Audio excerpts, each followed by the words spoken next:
What if the most dangerous moment in a marriage isn't the shouting or the public scandal or even the betrayal? What if it's the moment when one person finally goes quiet and the other realizes they're losing everything? But before we continue, please subscribe and turn on the notification bell for updates, because according to multiple insiders, that's exactly where this story begins. Not with screaming matches, not with flying accusations, but with a calm, almost unsettling conversation that allegedly took place behind closed doors. One that would fracture a royal marriage in ways no press release could ever explain. Here's the question nobody is asking out loud. What do you do when your entire life has been built around a single narrative, and the person at the center of that story suddenly decides to walk away? That's the tension at the heart of what many are now calling the most emotionally explosive chapter yet in the saga of Prince Harry and Meghan Markle. A chapter defined not just by separation, but by timing, by power, by old love resurfacing, and by a desperate attempt to hold on to something already slipping through one's fingers. Because this wasn't just a marriage under strain, this was a marriage at the edge of a psychological breaking point. For years, the public has watched this relationship through carefully curated moments, smiling appearances, controlled interviews, strategic silences, carefully worded grievances, carefully framed victimhood, carefully framed triumph. But what happens when the cameras are gone? What happens when the audience disappears? And what happens when the story you've been telling the world no longer matches the reality unfolding in your living room? According to sources close to the situation, the signs had been there for a long time. If you knew how to read them, long pauses in conversation, decisions made separately instead of together, a growing emotional distance masked by public unity, and perhaps most telling of all, a shift in who was leading and who was reacting. Because for a long time, many believed Meghan was the architect of the narrative, the strategist, the voice, the driving force. But somewhere along the way, that balance allegedly changed. Quietly, suddenly, and fatally. This story matters now because timing changes everything. If this separation had happened years ago, it would have been framed as incompatibility. If it had happened after a major scandal, it would have been framed as fallout. If it had happened amid public chaos, it could have been dismissed as pressure. But this is different. This is happening at a moment when Harry is reportedly more isolated than ever, and paradoxically, more clear-headed. A moment when Meghan is facing something she has long feared but rarely acknowledged publicly: loss of control over the narrative. And at the center of it all, a name from Harry's past that many assumed had been buried forever: Charlotte Griffith. Not a tabloid fling, not a passing chapter, but a woman tied to a version of Harry that predates the global attention, the lawsuits, the exile, the constant battle with perception. A version of Harry that some say he has been trying, unsuccessfully, to rediscover. Ask yourself this: why do people return to old loves during moments of crisis? Is it because they want that person back? Or because they want themselves back? According to insiders, when Harry allegedly told Meghan that he wanted out, not in anger, not in retaliation, but in calm certainty, it didn't land as a fight. It landed as a verdict.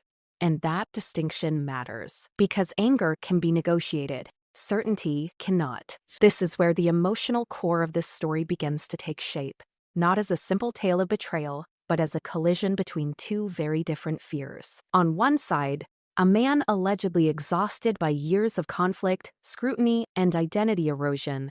On the other, a woman facing the possibility that the platform she built her future on could suddenly vanish. Imagine that moment. You've structured your life around a partnership that doesn't just define your personal world, but your public relevance, your access, your influence, your long-term security. And then, in a single conversation, that foundation starts to crack. What do you do next? Do you plead? Do you fight? Do you negotiate? Or do you issue an ultimatum? Sources suggest that what followed was not a calm acceptance, but an emotional reckoning that would push the relationship into dangerous psychological territory. Because when control begins to slip, desperation often follows. And desperation doesn't always look dramatic. Sometimes it looks calculated. Sometimes it looks emotional. Sometimes it looks like a final attempt to pull someone back from the edge, not with love, but with fear. This is where the story stops being about romance and starts being about power. Who holds it, who loses it, and what people are willing to do when they realize they no longer have it. The public may see this as just another celebrity divorce rumor, another tabloid headline, another cycle of speculation. But insiders insist this is something far more unsettling, a private implosion that was never meant to be seen. A moment where emotional leverage was allegedly used in ways that shocked even those closest to the couple. And a decision by Harry that reportedly did not waver, no matter how intense the reaction became. Which raises an uncomfortable question. If someone tells you they are leaving, and you respond by escalating emotionally, are you fighting for love or fighting for survival? Because, according to multiple accounts, the days following that initial conversation were not defined by reconciliation, but by emotional volatility. Silence broken by sudden intensity, distance interrupted by confrontation, hope colliding with reality. And somewhere in the middle of that storm, Meghan allegedly issued what insiders describe as a final, desperate ultimatum, one that would change how Harry saw everything. But here's the twist. Instead of pulling him back, it may have pushed him further away. And that's where the story takes a darker turn. Not because of what was said publicly, but because of what was said privately. Words that allegedly made Harry realize that the marriage he was in was no longer sustainable. Not emotionally, not psychologically, and not long-term. And as that realization settled in, Harry is said to have done something Meghan never expected. He stopped reacting. He stopped arguing. He stopped explaining. And when someone stops doing all three, it usually means they've already made their decision. So as we begin this story, keep this in mind. This is not about villains and victims. It's about what happens when two people are no longer fighting the same battle. When one is fighting to leave, and the other is fighting not to lose everything. And because the conversation that started this unraveling wasn't loud, it was quiet, measured, final. And according to insiders, it ended with a sentence that would haunt Meghan in the days to come. A sentence that didn't just confirm a divorce, but reopened a chapter from Harry's past that was never truly closed. And once that door reopened, there was no turning back. But what Harry said next, and how Meghan responded when she realized this wasn't a bluff, would set off a chain of events that nobody could contain. And that's where we need to go next. The marriage no longer holding together. There's a moment in every collapsing relationship that doesn't look dramatic from the outside. No slammed doors, no raised voices, no headline-worthy confrontation, just a quiet shift. And according to people who claim they witnessed the early stages of what would become a full-blown implosion, that shift had already happened long before anyone whispered the word divorce. Here's the unsettling part. Most people assume marriages end because of a single explosive event, an affair, a betrayal, a public humiliation, something you can point to and say, that's where it broke. But insiders say this one didn't break like that. It eroded, slowly, invisibly, day by day. And by the time anyone noticed the cracks, the foundation was already gone. Ask yourself this. How do you know when someone has emotionally checked out? It's not when they argue more, it's when they argue less. It's when conversations stop being conversations and start becoming logistics. Who's doing what? Who's going where? Who's handling which obligation? According to sources close to the household, that's exactly what had begun happening behind the scenes. The warmth was gone. The spontaneity vanished. Even the tension changed shape.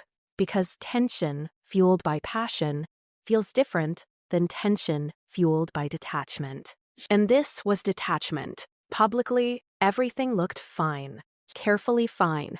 Smiles were still deployed. Appearances were still managed. Statements were still polished. The image of unity remained intact. But privately, something essential was missing. Those familiar with the dynamic describe a growing emotional asymmetry. One person still pushing. One person slowly pulling back. One person speaking louder. One person speaking less. And when one partner grows quieter while the other grows more intense, it's rarely accidental. It's usually the prelude. What makes this phase especially dangerous is that it often goes unnoticed by the person who believes they still have control. Because control doesn't disappear all at once, it slips. And while one side believes they're still steering the ship, the other has already spotted the lifeboat. According to insiders, Harry had begun retreating inward months before the alleged divorce conversation ever happened. Not dramatically, not obviously. Just enough that those paying close attention could sense it. He became harder to read, harder to provoke, harder to engage. The emotional reactions that once fueled arguments were gone, and that absence confused Meghan. Because when someone stops reacting, it can feel like peace, but it can also be resignation. Which one was it? That question would soon become impossible to ignore. Those close to the situation say that during this period, Harry began spending more time alone. Not in secrecy, but in separation. Long walks. Extended silences. Moments of withdrawal that were brushed off as stress. But stress usually comes with irritability. This came with calm. And calm can be terrifying when it replaces passion. Here's something relationship experts often point out. Anger still means engagement. Silence means distance, and distance means preparation. According to insiders, Meghan interpreted this calm as temporary, a phase, another cycle in a long series of highs and lows that the couple had navigated before. After all, they had survived intense scrutiny, public backlash, family estrangement, global controversy. Why would this be any different? But this time, Harry wasn't reacting to pressure from the outside. He was responding to something inside himself, and that distinction changes everything. Those close to him say he had begun questioning not just the marriage, but the version of himself that existed within it. Who am I now? Who have I become? And how much of this life is actually mine? Dangerous questions, especially when they're asked in silence. According to multiple accounts, the couple's conversations had shifted in tone. They were no longer about dreams or plans, they were about obligations. But as deadlines, schedules, appearances. And when conversations revolve around maintenance rather than meaning, something fundamental has already been lost. This wasn't about one fight. It was about cumulative exhaustion. Years of conflict layered on top of unresolved grief. Years of fighting the world together, only to realize that the world wasn't the only adversary. Sometimes, the relationship itself becomes the battlefield. Sources describe moments where Meghan would attempt to reignite engagement, emotional discussions, strategic talks, attempts to reassert direction. And for a while, those attempts seemed to work. But then something changed. Harry stopped responding the way he used to. Instead of defending himself, he listened. Instead of countering, he nodded. Instead of escalating, he withdrew. And that, according to insiders, was when Meghan first sensed something was wrong. Because when someone stops fighting for their perspective, it often means they no longer believe the fight matters. Think about that. If someone you love suddenly stops trying to convince you, stops explaining themselves, stops arguing for their place, what does that really mean? Those close to Meghan say she initially interpreted the shift as maturity, growth, emotional evolution. Harry finally becoming calmer, more grounded, less reactive, but calm without connection is just distance wearing a pleasant disguise. And the distance was growing. Even small rituals began to fade. Shared jokes fell flat. Shared frustrations were no longer shared. Moments that once sparked conversation now passed in silence. And silence, left unchecked, becomes its own language. Behind the scenes, advisors and friends reportedly noticed the change too. Some dismissed it as normal marital ebb and flow. Others were less convinced. They saw patterns. They saw withdrawal. They saw preparation. Because here's the uncomfortable truth. People don't decide to leave overnight. They decide quietly, long before they say the words out loud. They imagine the conversation. They rehearse the fallout. They make peace with the consequences. And by the time they speak, they've already crossed the emotional point of no return. According to insiders, Harry was already there. Meghan just didn't know it yet. And why would she? From her perspective, the marriage was still functioning. The brand was intact. The public narrative remained malleable. As long as the image held, the foundation couldn't possibly be crumbling. But image and intimacy are not the same thing, and one can survive long after the other has died. This is where the imbalance became most pronounced. Meghan, by many accounts, still believed the marriage could be redirected, reshaped, reasserted. Harry, on the other hand, was reportedly thinking in terms of endings. Endings don't announce themselves. They reveal themselves through absence. And absence was everywhere. The man who once bristled at criticism now barely reacted.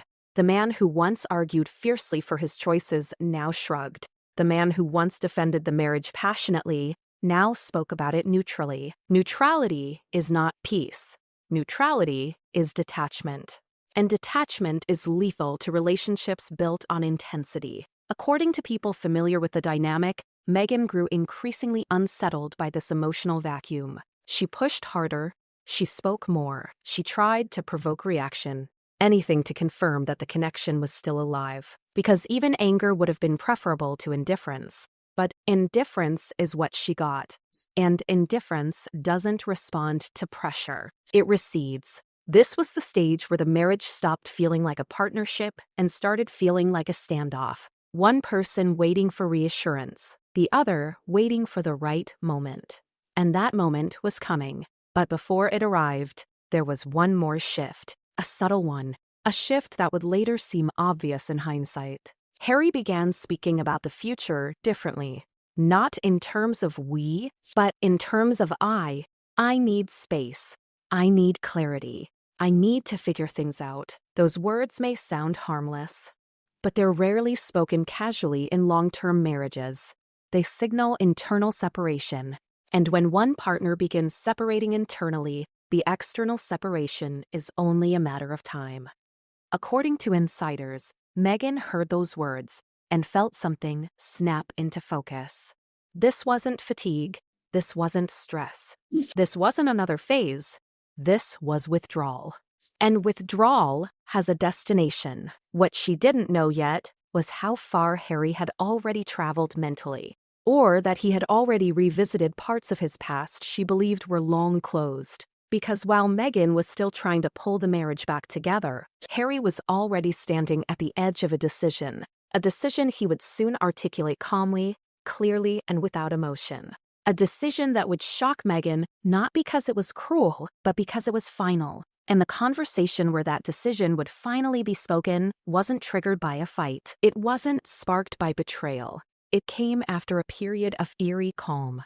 The calm before the collapse. And when Harry finally asked to talk, not urgently, not angrily, but deliberately, that chill, that quiet dread, the feeling that something irreversible was about to be said, she just didn't know yet that this conversation would not only change her marriage, it would resurrect a name from Harry's past that she never thought she'd have to confront. And when that name was spoken, everything would accelerate. But that moment didn't arrive with shouting. It arrived with a simple request: we need to talk. And what followed would shatter the illusion that this marriage was still holding together. Because what Harry said next wasn't framed as a discussion. It was framed as a decision. And once those words were spoken, there would be no way to unhear them. But before we get there, we need to understand exactly how that conversation unfolded. Because the tone, the timing, and the calm certainty behind it explain everything that came after. And that's where we go next. The conversation that changed everything. There are conversations you feel coming. And then there are conversations that arrive quietly, disguised as routine, until you realize, too late, that nothing will be the same afterward. According to insiders, this was the second kind. It didn't begin with tension. It didn't begin with accusation. It didn't even begin with frustration. It began with a calm request. We need to talk. 4 words that sound harmless, ordinary, almost boring, but when spoken in the wrong tone, steady, measured, detached, they can feel like a door closing. Those close to the situation say Meghan sensed it immediately. Not because of what Harry said, but because of how he said it. No edge, no hesitation, No emotional buildup, just clarity. And clarity when it comes to suddenly can be terrifying. Here's what's important to understand about this moment. Harry didn't bring up grievances. He didn't list complaints. He didn't revisit old arguments. He didn't need to, because people don't do that when they've already decided. According to sources familiar with the conversation, Harry spoke slowly, carefully, as if he had rehearsed the words in his head many times before allowing them into the room. That alone was enough to unsettle Meghan, because rehearsed conversations don't invite negotiation. They announce outcomes. Think about the difference. When someone wants to fix something, they talk in circles, they repeat themselves, they get emotional, they argue details. When someone wants to end something, they simplify. And Harry simplified everything. He told her he had been thinking for a long time. He told her he felt disconnected. He told her he no longer recognized himself in the life they were living. And then, without raising his voice, he told her he wanted a divorce. No buildup, no apology spiral, no softening language, just the word, divorce. Sources say Meghan froze, not because she hadn't feared it, but because she hadn't believed it. There's a difference. Fear lives in the background. Belief changes reality. Up until that moment, Meghan reportedly believed that no matter how strained things became, the marriage itself was immovable, too public, too strategic, too intertwined to simply end. But Harry didn't speak like someone making a threat. He spoke like someone delivering a conclusion. And that distinction changed everything. According to insiders, Meghan immediately challenged him. Not angrily at first, logically, emotionally. She reminded him of what they'd survived, what they'd built, what they still stood to lose. But Harry didn't respond with defensiveness. He listened. And listening can be far more unsettling than arguing, because listening suggests you're not trying to be convinced. Sources say Meghan then shifted tactics. She asked questions. Why now? Why like this? What changed? Harry's answer was reportedly devastating in its simplicity. He said nothing had changed. He had. That sentence landed like a fracture, because it reframed everything. It wasn't about circumstances. It wasn't about pressure. It wasn't about the media. It was about identity. And identity crises don't respond to negotiation. According to those familiar with the exchange, Meghan then did something telling. She tried to slow the moment down, suggested space, suggested counseling, suggested time. All reasonable, all measured.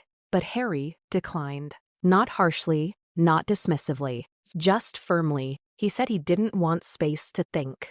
He said he had already thought. That was the moment insiders say Meghan's fear turned into panic. Because panic doesn't come from hearing bad news, it comes from realizing the bad news is final. And here's where the conversation took a turn that few people expected. Instead of escalating, Harry began outlining logistics. Not immediately, gently, but deliberately. How they would communicate publicly, how they would handle schedules, how they would minimize disruption. Logistics are the language of endings, and hearing them spoken aloud made one thing painfully clear. Harry wasn't asking, he was informing. According to sources, Meghan interrupted him, emotionally now, not yelling, but pleading. She asked him to stop talking about logistics. She asked him to focus on the marriage. She asked him if there was someone else, and that question hung in the air longer than anything else that had been said. Harry paused. That pause mattered, because pauses carry information, and according to insiders, when Harry finally responded, he didn't deny it outright. He didn't confirm it either. Instead, he said something that would later take on enormous significance. He said this wasn't about someone else. It was about who he was before everything became complicated. That answer didn't bring relief. It raised suspicion, because when someone references who they were before, they're often thinking about where they were happiest, and happiness, in memory, tends to have a face attached to it. At this point, Meghan reportedly pressed harder. She asked him directly if he was reconnecting with someone from his past. And this is where the conversation crossed from painful into explosive. Because Harry didn't deflect, he didn't dodge, he didn't lie. According to insiders, he acknowledged that he had been in contact with someone he once cared deeply about. Not recently, he clarified. Not secretly, but meaningfully. That admission changed the temperature of the room instantly. Because now the divorce wasn't theoretical, it was contextualized. And context can be more damaging than confirmation. Sources say Meghan reacted strongly. Her composure broke, not into hysteria, but into intensity. She accused him of emotional betrayal. She accused him of retreating into nostalgia. She accused him of rewriting the past to justify the present. All of it may have been true, but it didn't matter because Harry didn't retreat. He didn't apologize. He simply said that reconnecting with that part of himself had clarified something he had been avoiding. He no longer wanted to live a life built entirely around conflict. And the life he was living felt like conflict, even on its quiet days. This was the moment the conversation stopped being about marriage and became about escape. Escape from pressure. Escape from identity erosion. Escape from a version of himself he no longer recognized. According to insiders, Meghan then attempted to regain control of the conversation. She reframed the situation as temporary confusion. She suggested that reconnecting with the past was a reaction to stress. She positioned herself as stability, but Harry didn't engage with the framing. He didn't argue against it. He simply said he didn't want stability anymore. He wanted peace. That word, peace, would echo in Meghan's mind long after the conversation ended. Because peace implies absence. Absence of tension. Absence of struggle. Absence of intensity. And intensity had been the defining feature of their relationship from the beginning. At this stage, Meghan reportedly realized that logic would not work. Persuasion would not work. Appeals to shared history would not work. So she shifted again, this time emotionally. She asked him how he could do this after everything they'd been through. She asked him if he understood what this would mean for her. She asked him if he realized what she stood to lose. And here's where the power dynamic became unmistakably clear. Harry acknowledged her fears. He acknowledged the impact. He acknowledged the loss. But he did not retreat from his decision. Acknowledgement without reversal can feel cruel, but it can also be honest. According to those close to the situation, Harry told her that staying out of obligation would destroy them both, and that he refused to live the rest of his life performing a role he no longer believed in. That statement ended the conversation emotionally, even if the words continued. Because when someone frames staying as self-destruction, there is no argument left to make. This wasn't about blame. It was about boundaries, and boundaries are immovable when they're internal. Sources say Meghan's response in the aftermath of that realization was immediate. Her fear sharpened. Her desperation intensified. And with desperation came a resolve to do whatever it took to prevent the outcome she now saw clearly. Because if Harry was already halfway out the door emotionally, then something dramatic would be required to pull him back. Something that shifted the stakes. Something that made leaving feel impossible. And according to insiders, Meghan began preparing exactly that. Not in that moment. Not in that room, but in the days that followed. Days filled with silence. Days filled with sudden emotional swings. Days filled with an unspoken understanding that the marriage was now hanging by a thread. Harry, for his part, reportedly grew even quieter. He didn't revisit the conversation. He didn't argue. He didn't reassure, which only confirmed what Meghan feared most. He wasn't wavering. He was waiting. Waiting for the storm he knew was coming, because when someone hears news like this and doesn't accept it immediately, they rarely let it go quietly. They escalate. They test. They push. And Meghan, according to insiders, was already planning her next move. A move she believed would force Harry to reconsider. A move rooted not in logic, but in emotional leverage. And when she finally deployed it, the reaction she got was not the one she expected. Because instead of pulling Harry back, it may have convinced him that leaving was the only option left. But before we get there, we need to look closely at what happened in the aftermath of that conversation. Because the days following were not calm, they were volatile. And they set the stage for an ultimatum that would change everything. The name from the past, Charlotte Griffith, Some names don't disappear when relationships end. They don't fade. They don't dissolve. They just wait. And according to insiders, the name that had been quietly resurfacing in Harry's internal world, long before it ever entered the room out loud, was Charlotte Griffith. Here's what makes this part of the story so unsettling. This wasn't a sudden obsession. It wasn't a reckless rebound. And it wasn't a secret affair in the traditional sense. It was something far more dangerous. Memory. Because memory doesn't just recall people, it recalls versions of ourselves. And when someone is questioning who they've become, the past can start to look like a map back to safety. According to those close to Harry, Charlotte wasn't just a former partner. She was a symbol, a reminder of a time before relentless scrutiny, before identity warfare, before every move was dissected, litigated, weaponized, before life felt like a constant performance. When Harry allegedly referenced reconnecting with who he was before everything became complicated, Meghan understood exactly what that meant. Even if she didn't want to admit it, because you don't reach for the past unless the present feels unbearable. Sources say Meghan's reaction to hearing Charlotte's name, even indirectly, was immediate and visceral. Not because she feared competition, but because she understood context. Charlotte represented a version of Harry that existed outside Meghan's influence, outside the marriage, outside the narrative they had built together. And that terrified her. Let's pause here and ask a difficult question. Why do old loves resurface during moments of crisis? It's not always about romance. Often, it's about contrast. The brain, under stress, searches for emotional shortcuts, moments that felt simpler, identities that felt lighter, people who knew us before we learned how to perform.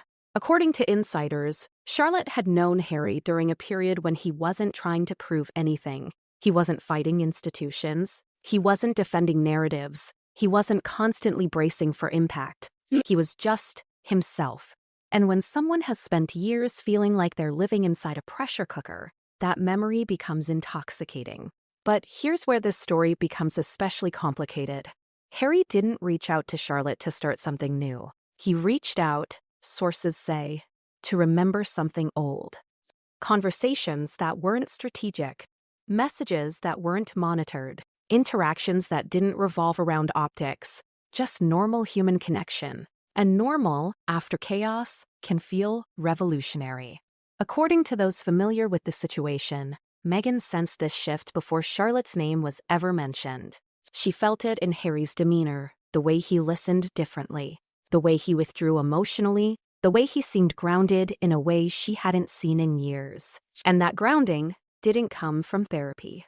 It came from clarity that often follows comparison. Because once you remember what peace felt like, it becomes impossible to ignore its absence. Sources say Meghan attempted to minimize Charlotte's significance. She framed her as a nostalgic distraction, a comforting ghost from the past, someone who represented fantasy, not reality. And she wasn't wrong. But fantasy doesn't have to be realistic to be powerful. It just has to feel safer than the present. Here's where the psychological tension deepens. Meghan didn't just fear losing Harry. She feared losing him to a version of himself she couldn't control. A version that didn't need constant affirmation, didn't thrive on conflict, didn't require a carefully managed narrative. That version didn't fit into the life they had built. And once that version resurfaced, it couldn't be put back into the box. According to insiders, Harry never framed Charlotte as the other woman. He didn't romanticize her in overt ways. He spoke about her as a reference point, a reminder, a contrast, and that made the situation even more destabilizing. Because you can compete with a person. You can't compete with a memory. Meghan reportedly pressed Harry on this point repeatedly, asking when the contact began, asking what was said, asking how deep it went.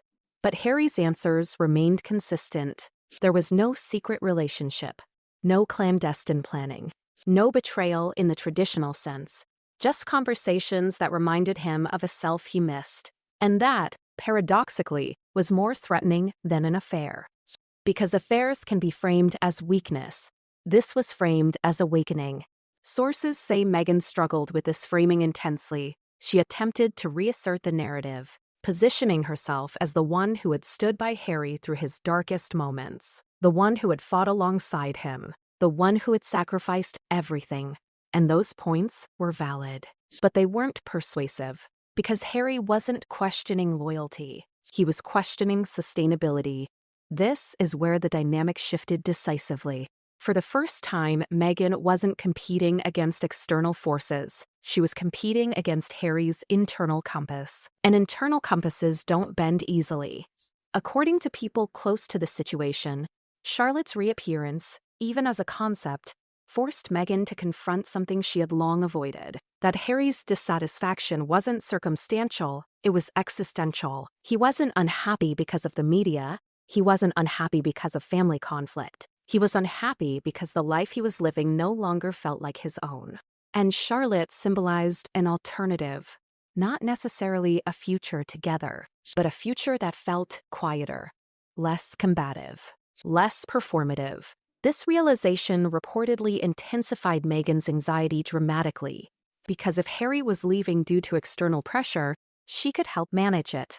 If he was leaving due to emotional burnout, she could attempt to redirect it. But if he was leaving because he wanted a different version of himself, there was nothing she could offer that would fix that, except leverage. And leverage requires stakes. Sources say this is when Meghan's behavior shifted noticeably. Her attempts to engage Harry became more urgent, more emotionally charged, less strategic, and more reactive.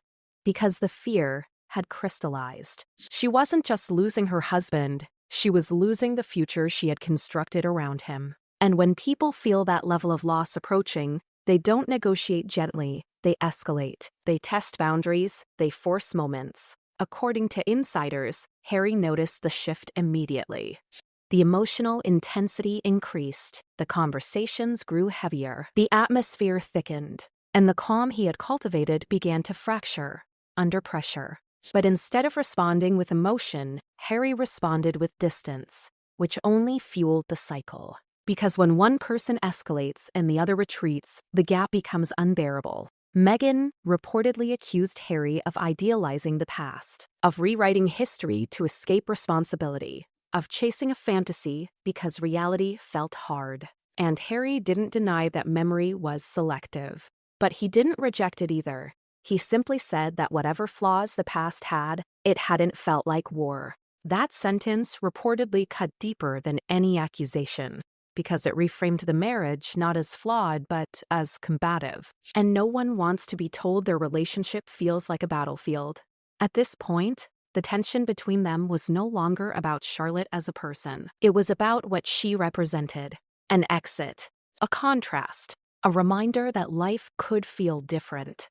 According to those close to the situation, Meghan began to realize that she could no longer rely on persuasion alone. Logic wasn't working. History wasn't working. Emotion, oddly, wasn't working either. Because Harry's emotional center had shifted elsewhere, not toward another woman, but toward himself. And that realization triggered a dangerous thought. If Harry was choosing himself over the marriage, then the marriage needed to become the battleground. The stakes needed to rise. The consequences of leaving needed to feel unbearable. This is where the idea of an ultimatum began to take shape, not as a threat, but as a last stand. Something that would force Harry to confront the cost of walking away. Something that would reframe the decision as catastrophic rather than liberating. Sources say Meghan believed that once Harry truly understood what he stood to lose, emotionally, reputationally, psychologically, he would retreat. He would reconsider. What she didn't anticipate was that Harry had already accepted those losses internally. He had already mourned the marriage. He had already grieved the future. Which meant that when the ultimatum finally arrived, it wouldn't land as leverage. It would land as confirmation. Confirmation that the life he was trying to leave had indeed become untenable. But before that moment arrived, there was one final escalation. One emotional move Meghan believed would change everything. A move that shocked those around them. A move that, according to insiders, marked the point where Harry stopped seeing the marriage as salvageable. And once that line was crossed, there was no return. Because what Meghan did next wasn't about love. It was about fear. And fear, when used as a tool, rarely brings people closer.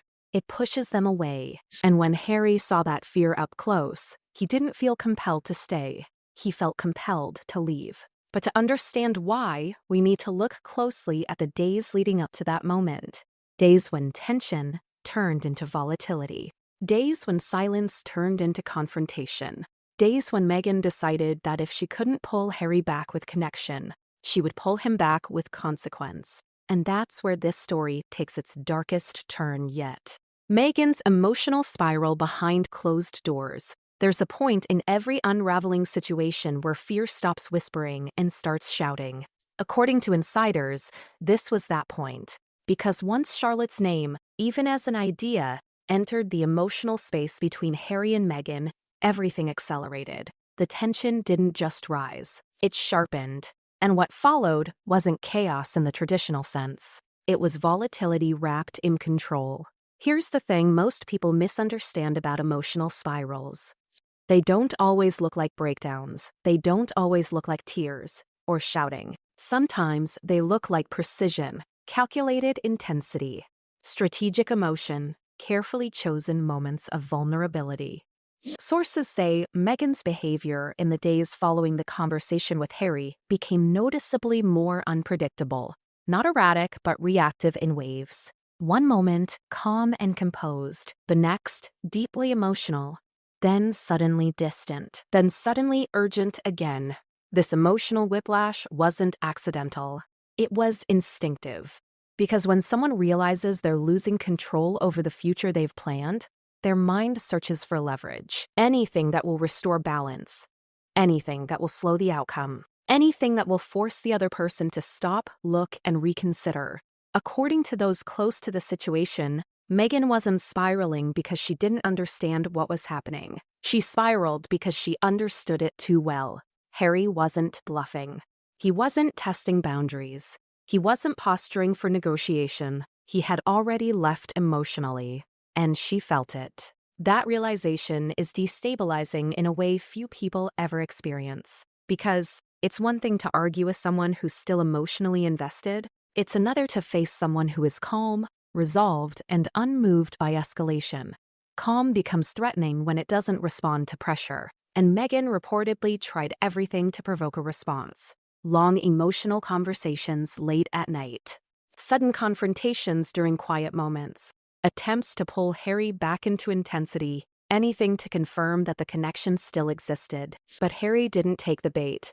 Instead of engaging, he withdrew further, which only intensified Meghan's fear. Because when someone pulls away as you push forward, the imbalance becomes unbearable. Sources describe Meghan during this period as hyper-aware. Every silence felt intentional. Every neutral response felt loaded. Every moment of calm felt like rejection. And when rejection is perceived as abandonment, emotions escalate rapidly. This is where the spiral deepened. Not into hysteria, into obsession. Obsession with timing.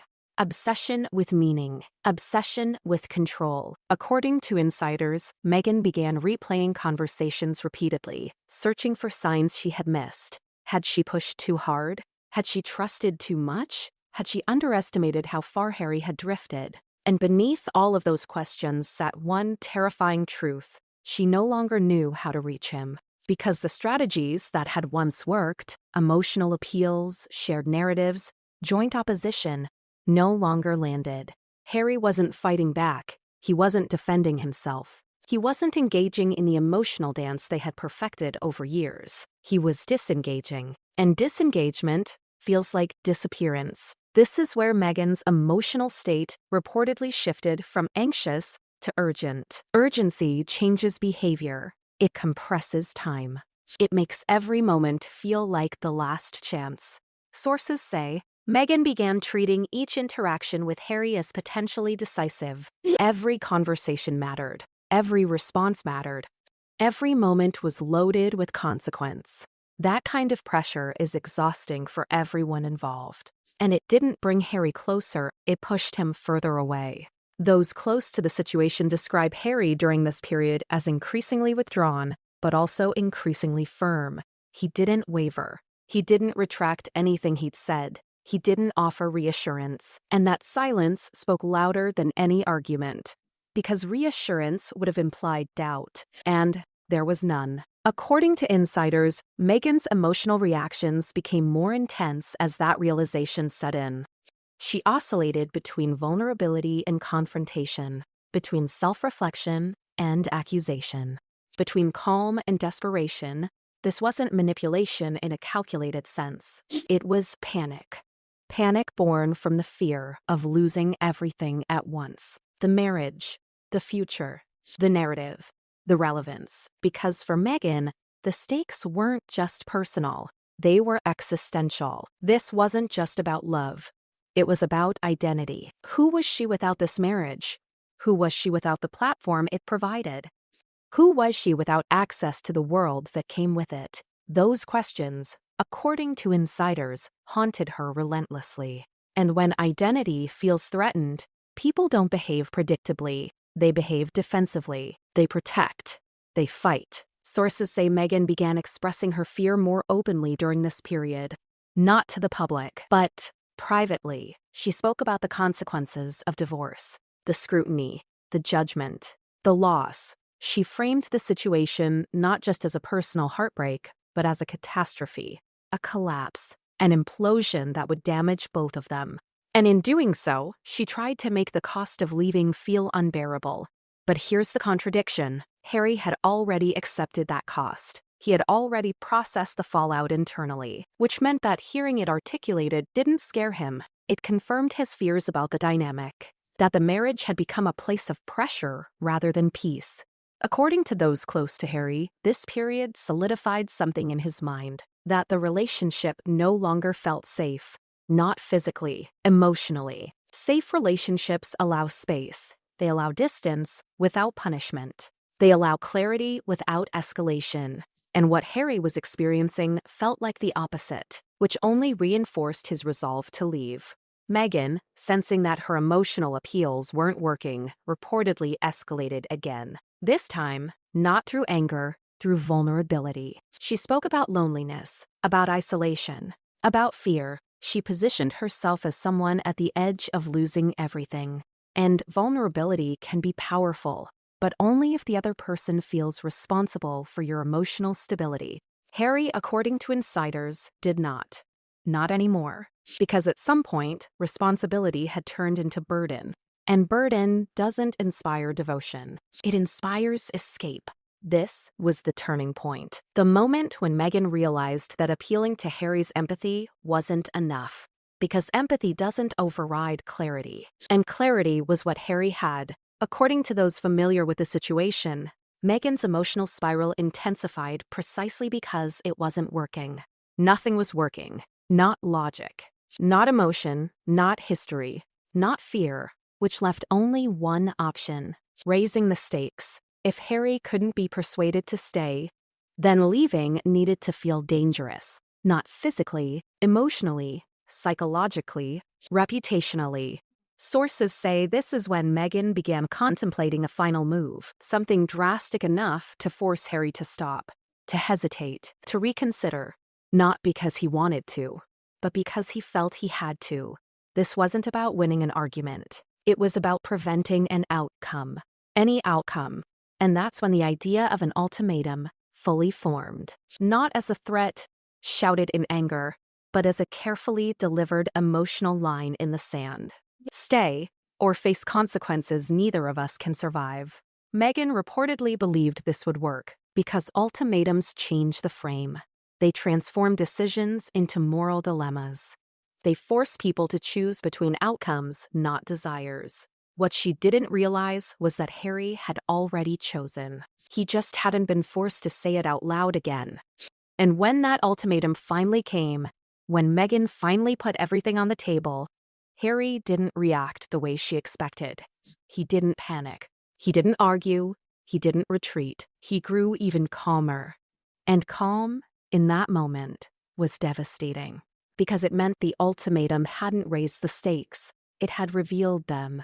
And what it revealed was that Harry no longer believed staying was the lesser evil. He believed leaving was necessary. But before we get to that confrontation, before we examine exactly how the ultimatum was delivered and why it backfired, we need to understand the psychological ground both of them were standing on. Because by this point, the marriage wasn't just strained, it was volatile. And volatility doesn't lead to compromise, it leads to rupture. And the rupture was coming, fast. The ultimatum: stay or lose everything. There's a moment in every emotional standoff when one person realizes they've run out of soft options. No more gentle conversations. No more patience. No more hoping the other person will simply wake up and change their mind. According to insiders, this was that moment. Because by the time Meghan reached what those close to her describe as the line in the sand, she was no longer trying to understand Harry's decision. She was trying to stop it. And when stopping something feels urgent, people don't think in terms of repair. They think in terms of leverage. This is where the story crosses into dangerous emotional territory. Not because of shouting, not because of cruelty, but because of pressure. The kind of pressure that doesn't invite dialogue, it demands a response. Sources say the ultimatum didn't come during a heated argument. It came during a quiet moment, a moment Meghan chose deliberately, because ultimatums delivered in calm tones feel heavier. They don't sound reactive, they sound final. According to those familiar with the situation, Meghan waited until Harry was already emotionally withdrawn, not distracted, not busy, but present and quiet. She wanted his full attention, and she got it. The conversation reportedly began with vulnerability, not accusations, not anger. She spoke about fear, about uncertainty, about what divorce would mean, not in abstract terms, but in real, lived consequences. She talked about isolation. She talked about the scrutiny she would face alone. She talked about the irreversible damage that separation would bring to both of their lives. And for a moment, but listening is not the same as agreeing. Sources say Meghan then shifted the framing. This wasn't just about her pain. This was about consequences. The message, as insiders describe it, was clear.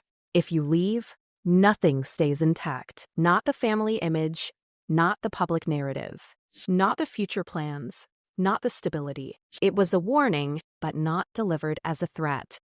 It was delivered as inevitability. According to people close to the situation, Meghan believed this framing would force Harry to reconsider because it reframed the decision. It wasn't about what he wanted anymore. It was about what he would destroy. That's the power of an ultimatum. It shifts responsibility, and Meghan reportedly believed that once Harry fully absorbed the weight of that responsibility, he would step back. He would pause, he would retreat. But something unexpected happened instead. Harry didn't interrupt, he didn't argue. He didn't raise his voice, he didn't challenge the claims. He simply listened, which unsettled Meghan. Because silence, in moments like this, can mean many things. Confusion, processing, doubt, or acceptance. And according to insiders, this silence wasn't confusion, it was recognition. Harry recognized what the ultimatum represented, not a path forward, a confirmation. Confirmation that the relationship had reached a place where staying required submission rather than choice. That staying would mean living under emotional pressure rather than mutual desire. And that realization was clarifying. Sources say Meghan escalated again, not louder, deeper. She spoke about everything they had built, the sacrifices made, the battles fought together. She positioned leaving as abandonment, as betrayal, as a rejection of shared history. And again, these points weren't dismissed. Harry acknowledged them. He acknowledged her pain. He acknowledged the difficulty. He acknowledged the fallout.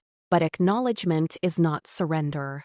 And Meghan felt that, because even as he listened, she could sense something slipping further away. According to those close to her, this is where fear sharpened into resolve. If emotional framing wasn't enough, then the stakes needed to be unmistakable. This is where the ultimatum crossed from implied to explicit. Sources describe Meghan telling Harry that leaving would not be neutral, that it would trigger consequences he could not control. Public consequences, reputational consequences, long-term consequences. Not framed as revenge, framed as reality. And in that moment, she believed she was being honest. She believed she was stating facts. But facts, when delivered as pressure, function like threats, even if they aren't intended that way. Harry, according to insiders, responded in a way Meghan did not expect. He didn't grow defensive. He didn't grow emotional. He didn't attempt to negotiate. He grew calm. Calmer than he had been throughout the entire conflict. And calm, in the face of an ultimatum, is destabilizing, because ultimatums are designed to provoke reaction. Fear, anger, panic, reconsideration. Calm suggests something else entirely. It suggests that the person has already accepted the worst-case scenario. According to those familiar with Harry's response, he said something that marked a turning point. He told Meghan that if staying required fear, it wasn't staying.